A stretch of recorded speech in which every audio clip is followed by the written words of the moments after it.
You gonna say it with me? Sup?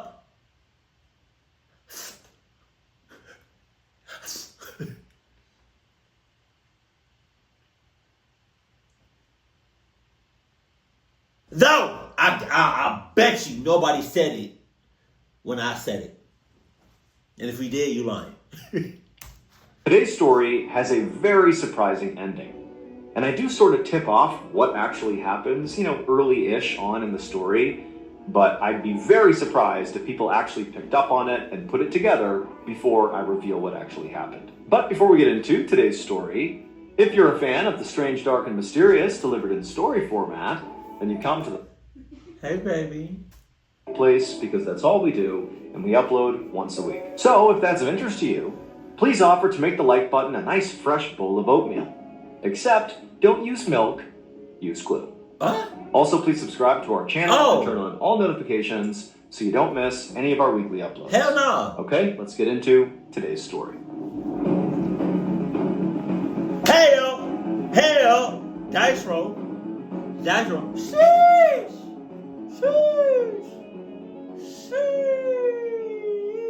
Do not disturb. Early on the evening of June 12th, 2012, a 25-year-old woman named Noemi Belanger. I'm not gonna lie to you. Hey, I don't know.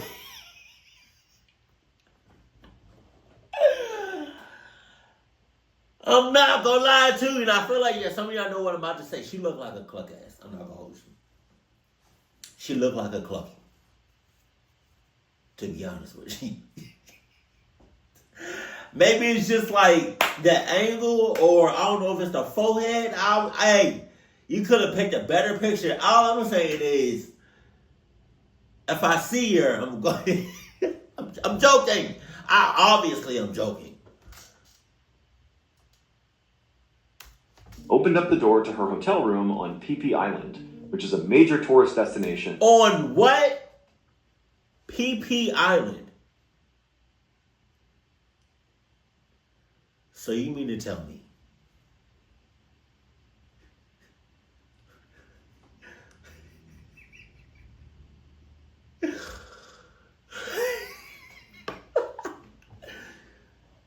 that niggas are just peeing on his I'm joking. Thailand. Once the door was unlocked, Noemi pushed it open, and she held it for her little sister, 20-year-old Audrey, who came in wheeling all their suitcases. Noemi and Audrey were both from Quebec, Canada, and they were also both college students, and they were on this big month-long vacation to celebrate the end of the school year. They had been in Vietnam for the past 3 weeks, and today they had arrived in Thailand, and their plan was to stay here for a bit before finally heading back to Quebec. But for right now, Noemi in particular was feeling really exhausted. I mean, there was a lot of travel getting here today, and the past 3 weeks had been loads of travel, and Noemi was kind of hitting a wall. And so as soon as she got into the room, all she really wanted to do was just flop down on the bed and just lay there for a little while. But she had also become a fairly experienced traveler by this point, and she knew before she did that, she just wanted to make sure that, the bed was cleanly, make sure there were no bed bugs or, unclean sheets or something. And so she went over and pulled the sheets back and checked, and the sheets were pristine. It was beautiful. The room felt No, I don't want to hear that. Get a black light and see what's up. Nice. And so she just flopped down on the bed and just enjoyed the air conditioning. And at the same time that she was doing this, Audrey, who very likely was also feeling all the, the symptoms of travel over so many weeks. I mean, she likely was very, very tired. But she, instead of laying down, went right into the bathroom and started getting ready for the night. And Noemi sort of understood why. So while the girls were in Vietnam, they had met these two really nice guys who were from Brazil, and they had kind of hit it off, and, they had left today to go to Thailand, and wouldn't you know it, it turned out those guys, their itinerary included them coming to Thailand today. And so it was kind of like this revelation at the end of their time in Vietnam that they would not have to say goodbye basically forever, but instead, the good times could keep on rolling in Thailand. And so the plan was that night they would meet up with these two guys, these Brazilian guys, out on the beach and basically party with them and just have a fun night. Now, Noemi was looking forward to this night out with these two guys, But she also had a little bit of apprehension about it. I mean, these guys were perfectly nice, and she and her sister had spent time with them in Vietnam, and really things had been fine. But, Noemi felt like Audrey was a little bit more naive and sort of like easier to be taken advantage of than she was. I mean, she was younger than her by 5 years, and also, when the sisters had gone on this trip, their parents had been really apprehensive about, two young women traveling alone together all over the world. I mean, they were sort of vulnerable. And so the way Noemi had sort of played it to her parents is, don't worry, I'm the big sister. I'll keep my eye on Audrey. She'll be fine. And Audrey kind of played... Hold on now. Don't make... Just because you the big sister don't mean jack shit.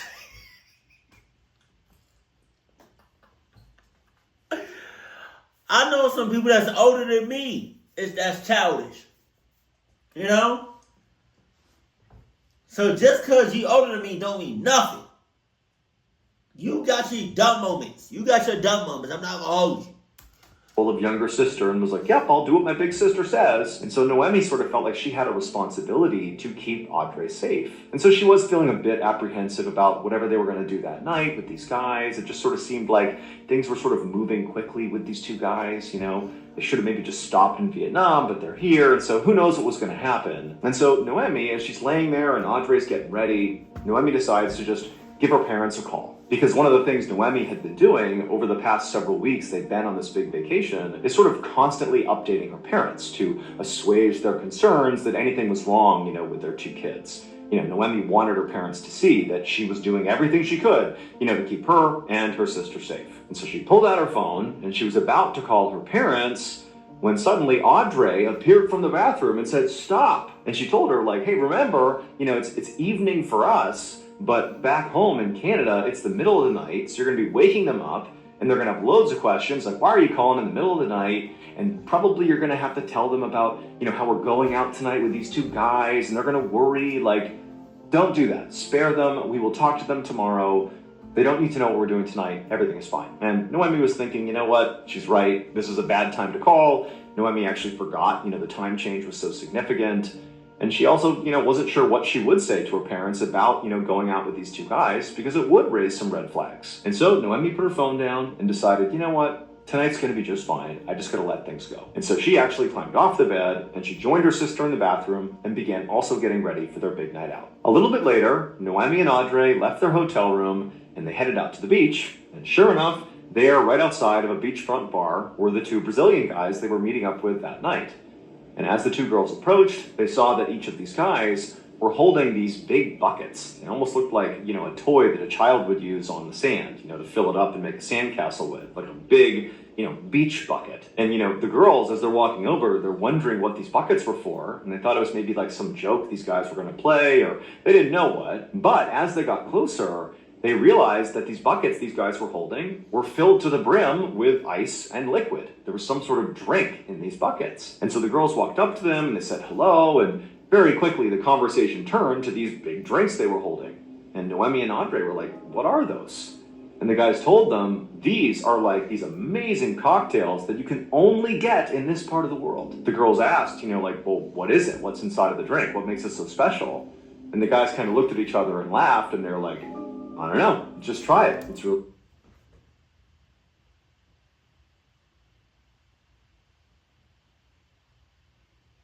Clock? Tell me! Come on! They gotta be smarter than that. It'll make you feel great. Now, Noemi, being the sort of more responsible one, did not immediately begin drinking either of these drinks. Instead, she sort of paused and thought about it, but Audrey, on the other hand, was totally sold. She reached forward, grabbed one of the buckets, and just began chugging this drink. And so, are you dead serious right now?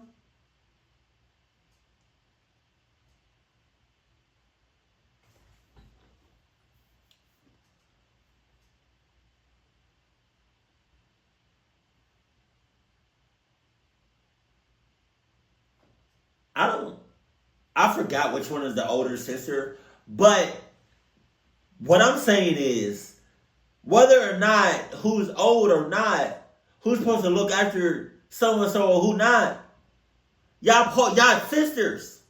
Look after each other. What are y'all doing? Okay, I see where this is going.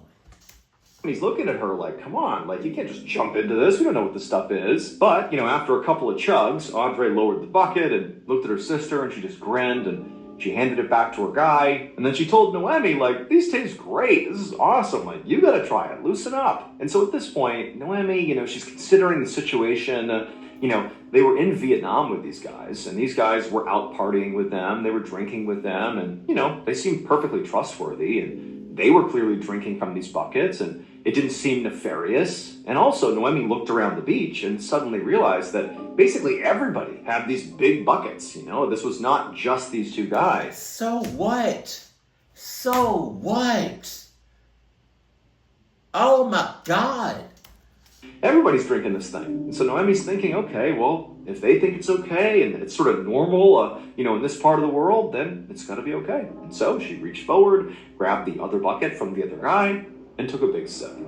Several hours later, well after the sun had gone down, Audrey and Noemi were having a great time with their Brazilian friends. They were still near this beachfront bar. They were actually dancing right outside of it because now there was a DJ blaring some music and there were all these people. And actually the sisters had sort of broken up and were sort of doing their own thing with their respective guys. Come on! But they were sort of near enough each other. They could kind of keep tabs on each other. And they were just having a great time. By this point, they had jumped in the ocean and gone swimming. They had eaten a ton of local food.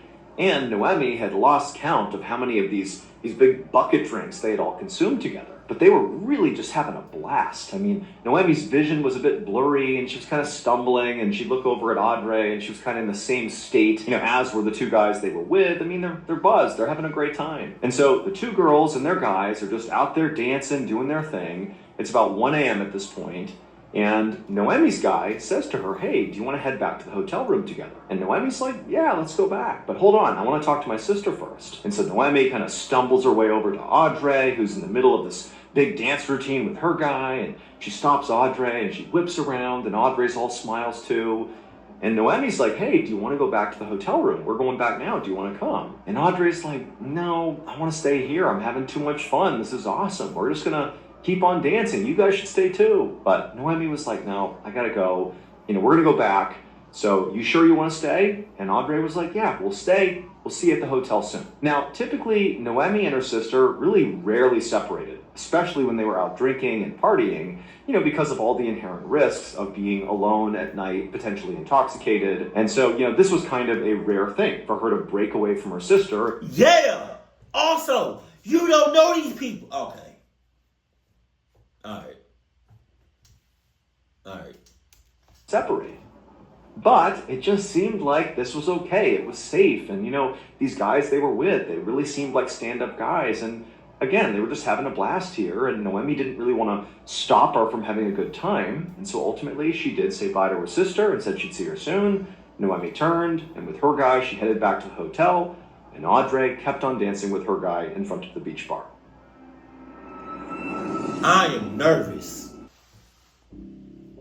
3 days later, on the evening of June 15th, a member of the housekeeping staff at the hotel where Noemi and Audrey were staying walked up to the girls' room and they knocked. And like it had been the past 2 days, they didn't get a response because over the past couple of days, the housekeeping staff had not seen anybody come in or out of this room. And now it had gotten to the point where they really had to get in there to clean the room. And basically, if they didn't get a response, this staff member was going to have to unlock the door and just go in there. And so one more time, they knocked on the door and called out, housekeeping, just in case somebody was in there. Again, there was silence. So the staff member put their card into the door, they unlocked it, they opened it up, and stepped inside. Oh! Seconds later, that staff member was literally running out of the hotel room, screaming for help. Oh! At 9 p.m. that night, a team of police officers, led by Lieutenant Colonel Rat Somboon, arrived at the hotel room. Somboon was an experienced police officer, and he'd already been briefed on what was found inside the hotel room. So when he and his team walked inside and saw it for themselves, he wasn't shocked. When they got in there, they found two women inside. It was Noemi and Audrey Belanger.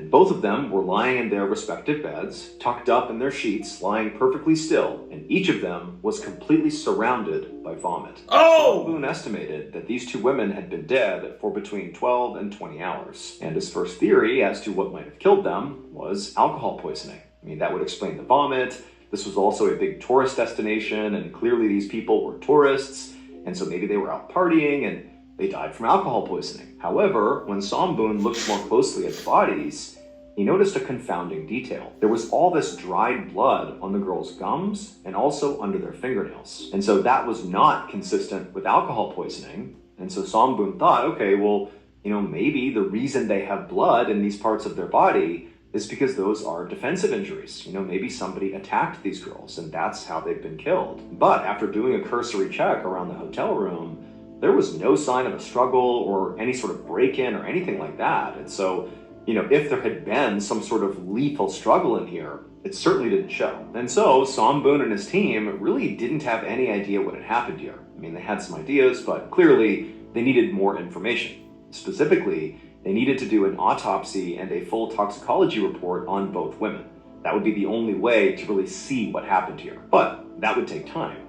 And so while they waited for those results to come in, Boone decided that what he would focus on instead is trying to figure out what these girls were doing in the hours before they died. Where were they? What did they eat? What did they drink? And who were they with? Over the next couple of days, Boone and his team interviewed several of the hotel staff. And from those interviews, they learned that Audrey and Noemi were visiting Thailand from Canada. And on the first night they were here, the two women went out early in the evening, and then one of them came back with some guy, some unidentified man, at 1 a.m. They came back to the hotel.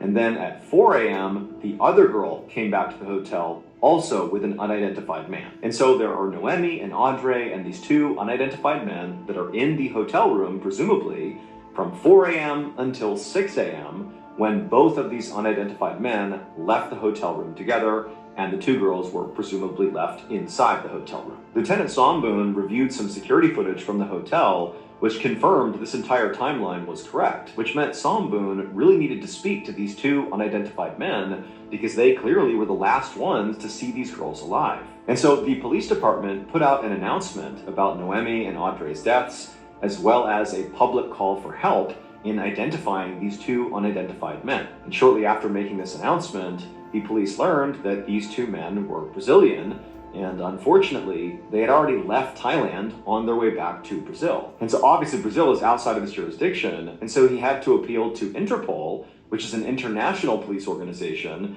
and appeal to them to find these two Brazilian men and interview them. About a week later, Boone finally got a call from Interpol. They had found these two men, and they had interviewed them. And they told Boone that when they informed these two guys that Noemi and Audrey had died, the two men seemed genuinely shocked. And then when they were asked, why were you so quickly on a flight out of Thailand back to Brazil? They said, no, there's nothing suspicious about it. We already had booked those tickets way in advance. We just got on the flight and left. There's nothing more to it. And so Interpol said they continued to press these guys and asked them, hey, you were the last ones who were with these girls before they died. Tell us about their condition. Tell us how you left them when you left the hotel at 6 a.m. And the two guys, they said, look, they did seem like maybe they were already hungover or sort of sick from, partying the night before. They definitely did seem a little bit down, but they were basically fine. However, Interpol said it was fairly interesting that the two men did admit that following, their night out with Noemi and Audrey, the next 2 days, they were stuck in bed themselves, totally sick, vomiting, ill. They didn't know what from, but they said they were very, very sick following their encounter with these two girls. Boone thanked the Interpol officer and then hung up. And even though Boone couldn't help but feel still pretty suspicious of these two Brazilian guys, he now was thinking, okay, well, if they said they got really sick after, spending time with Noemi and Audrey, maybe what happened here is, all four of them got sick with something, some illness, and the guys survived it, and the girls didn't. And so Boone began to think of, what type of illnesses could they have contracted. And the first thing that Boone began to think about that could have been an illness that all four of these tourists could have contracted was food poisoning. Tourists come to Thailand and try the local food, and sometimes it makes them really, really sick. In particular, there were two types of food in Thailand that were sort of notorious for giving tourists just the worst food poisoning. One of them was a particular type of mushroom, and another was blowfish. And these two items, if your body reacted badly enough to them, it could be lethal. However, when Somboon got back the autopsy reports and the toxicology reports, he realized his theory about food poisoning was definitely wrong. So it would turn out those drinks that the girls had with the guys in those big buckets, they were unique to Thailand. Those are not drinks that are served really anywhere else in the world. And that's because those drinks are just not safe. And for whatever reason, it sort of blossomed in Thailand and it's sort of an accepted thing. But when you hear the ingredients of what's in this drink, you'll understand why it's not like a sanctioned or more popular thing outside of this small part of the world. So maybe those guys, no, I was going to say that maybe they're immune to it. But I don't think that's the case. I don't know. Maybe they spiked their drinks. Or maybe those two women just had a reaction. But how do you explain the blood underneath their fingernails and stuff?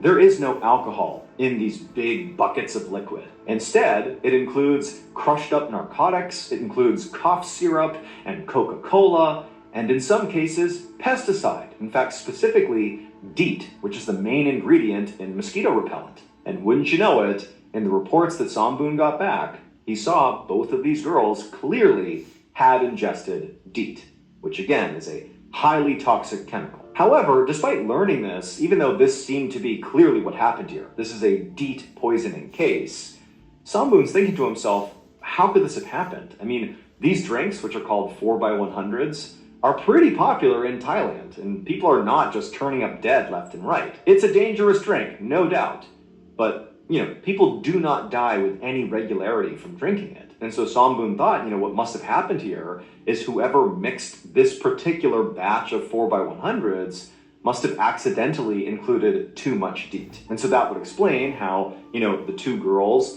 died from DEET poisoning, too much DEET in their drinks, and that very likely the guys as well consumed the same batch, which had tons of DEET in it, but their bodies were able to withstand it and they survived it despite getting very, very sick. And so 9 days after the two girls had died, their bodies were sent from Thailand back to Canada, along with the Thai police's official findings that this was an accidental DEET poisoning. However, when Noemi and Audrey's remains arrived in Canada, they did not go straight to their family. Instead, they went to a leading coroner in Quebec whose name was René Roussel. So by this point, the girls' parents were obviously heartbroken, but more than that, they were furious. The way they found out about the deaths of their daughters was on the media.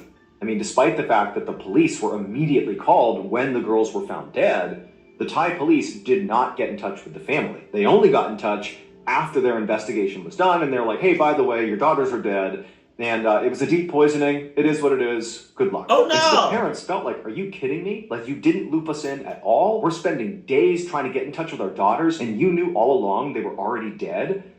So the parents have no faith, no trust in the Thai police, and then to find out, wait a minute, so they drank this drink that apparently is sold at this beach bar all the time, and oh yeah, it killed them, no big deal. What, there's no warnings at this beach bar about how dangerous this drink is? Shouldn't there be like a tourist warning or something? And also, it's kind of a lazy explanation that, well, the two guys they were with drank the same poison, but they didn't die just cause, and our daughters did. Like, that doesn't add up either. This whole thing feels like laziness, at best, or at worst, a cover-up.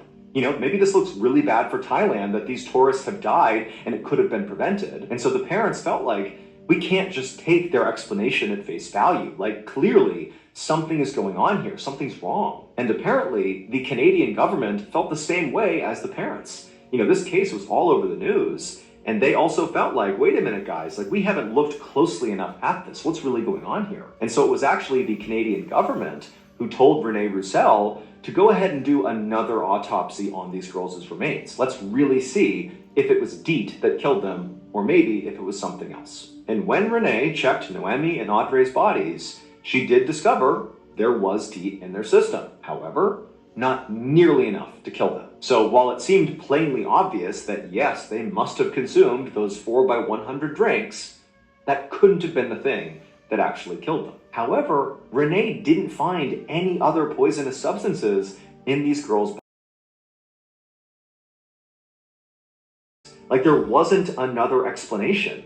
It just showed there was DEET, but that was basically it. And so Renee, she's thinking, like, there's gotta be some explanation here. And so Renee really began to do some serious research into this whole case, and eventually she found something. And it horrified her, it horrified the family, it horrified the world. It would turn out, from Renee Roussel's additional research... I'm not gonna lie to you, that picture kind of tripped me out for a little bit. Because I didn't know who had that word, that was, but obviously it's them. But like for a split second, I was like, oh my God, they got extra arms. Noemi and Audrey were far from the first tourists to die this way in Thailand. Between 2009 and 2015, at least 20 tourists have been found dead under very similar circumstances. Now, Renee believed that what must have happened here is all these people, including Noemi and Audrey, must have been poisoned, but the common denominator did not appear to be food or drink. It had to be something else that was poisoning them. And I feel like those two boys, those two men, had something to do with it. I mean, it's a possibility that they're genuine and they didn't know, but come on. I don't know about that.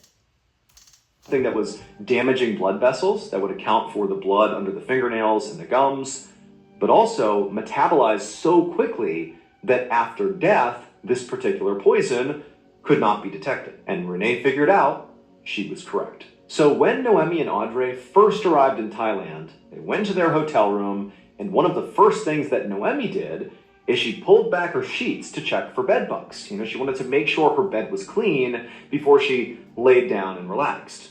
And when she looked, it appeared clean. And it was because the sheets were clean. They had actually just been treated for bed bugs, so there were no bed bugs. However, the way this hotel and other hotels, not just in Thailand, but in other parts of the world, the way they were treating for bed bugs was by spraying the sheets with pesticide. What? Specifically phosphine gas, which is highly toxic to bed bugs, so it gets rid of the bed bugs, but it's also highly toxic to people. For reference, it is illegal to do this. You're not allowed to spray sheets with pesticide. Jesus. And so based on all the evidence, it's believed that what actually happened to Noemi, Audrey... I mean,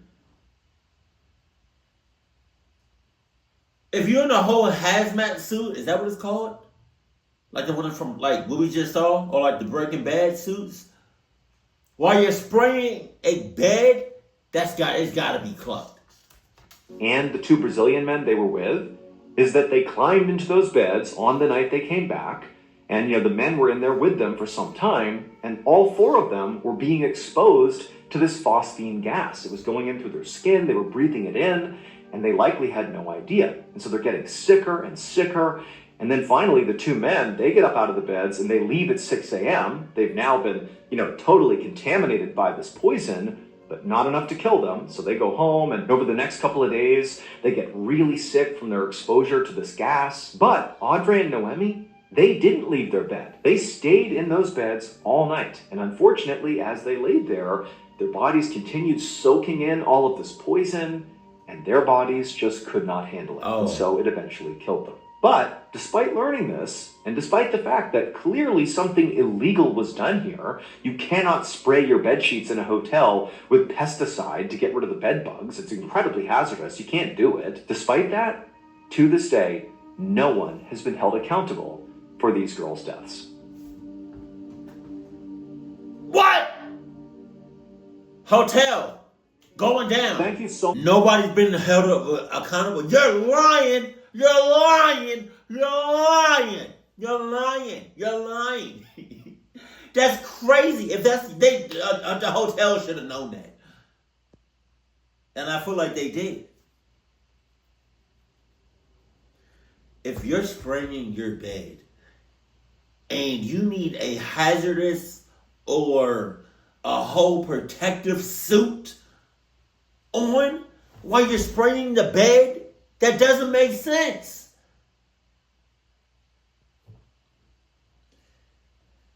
if you can't spray down a bed without, if you can't just, you know, it's kind of like you cleaning your bathroom or your house with like chemicals, and like and you close the door like in your bathroom or whatever, and there's no ventilation. You kind of feel lightheaded and stuff. Like that's that. They open some doors. Like Jesus. I'm not gonna lie to you. Hotel peoples have known that. And I'm a little mad, I'm a little frustrated. Because it's like, it's not just that hotel. It's other hotels that's doing this. And you know it's illegal. If you don't know, now you know. My problem is, if you gotta put on a whole hazmat suit, a whole protective suit where none of your skin is exposed, all to spray the bed, that's bad. That's a red flag. Cause on me, I'm suing the hotel. I had 2 daughters, I'm suing them. $50 million each. No tax, straight 50s. Cause what? It's a. And you know what's crazy? There's probably healthier ways. It has to be healthier ways of getting rid of bed bugs. I don't know what it is. I've never experienced bed bugs. I do not intend to. But there's got to be a healthier way or a better option, a better way of getting rid of bed bugs. You know? Even if you did like a bomb, you know? Like one of those things that cause I've used this before. Like a roach bomb or like a bug bomb. You put it in your house. They about this big. You let the smoke out, you let the mist out, right? Then you leave for a few hours. Let it do it. Let it do its thing. And then you come back and let the windows open in your house and let it air out a little bit for another few hours. But man, nah, we suing it. We suing. They know for a fact. Come on. Don't play with them. Keep it cool, keep it classy. And I love you. Stay happy. My family.